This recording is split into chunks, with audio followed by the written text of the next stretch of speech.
Wagi wa kamĩtĩ nĩ ũragagaĩtie ũruti wĩra wa mbunge, no rĩu kũrĩ na mwĩhoko ambunge nĩ makamenyithio kamĩtĩ iria megũkorwo magĩtũmĩkĩra kiumia tũrorete.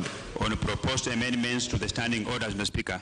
Akĩnyita itemi ndereti-inĩ ya kũgarũra mawatho ma mbunge ũmũthĩ, mũmbunge wa Ruaraka TJ Kajwang' nĩ arehire ũgarũrũku ũrĩa ũgũtigĩrĩra atĩ ona gũtuĩka ambunge marĩtũmĩkagĩra kamĩtĩ igĩrĩ o ũmwe, arĩa megũthurwo gũtuĩka aikarĩri gĩtĩ a kamĩtĩ itiganĩte marĩtũmĩkagĩra tu kamĩtĩ ĩmwe ĩrĩa maratongoria. A clarification I would want to seek from the committee.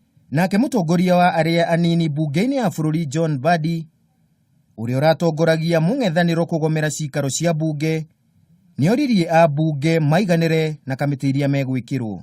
There is a terminology that has come up which really I used not to hear, of lucrative committees. Mr. Speaker, I'm yet to understand this terminology, how a committee can be lucrative. Because my experience here is that we sit, the sittings of committees is almost usually uniform.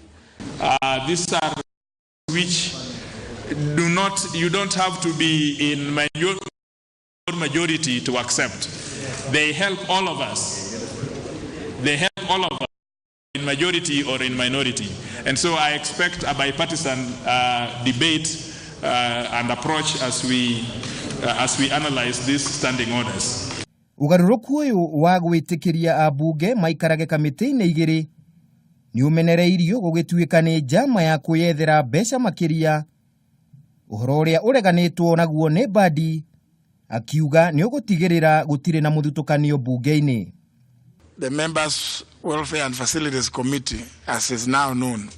Ihinda-inĩ rĩu nditimũrano nĩ ĩrĩgĩrĩirwo mbunge-inĩ kiumia tũrorete, hĩndĩ ĩrĩa ambunge magaikia kura kwamũra ambunge kenda arĩa mekũrũgamĩrĩra Kenya mbunge-inĩ ya Afrika ya irathĩro. Used to have his meetings at 1 p.m. Riboti ĩgiĩ marĩtwa maya ĩtemanirio mbunge-inĩ ũmũthĩ. Handũ-inĩ ha Kameme TV, rĩtwa rĩakwa nĩ Kĩmemia wa Mwangi.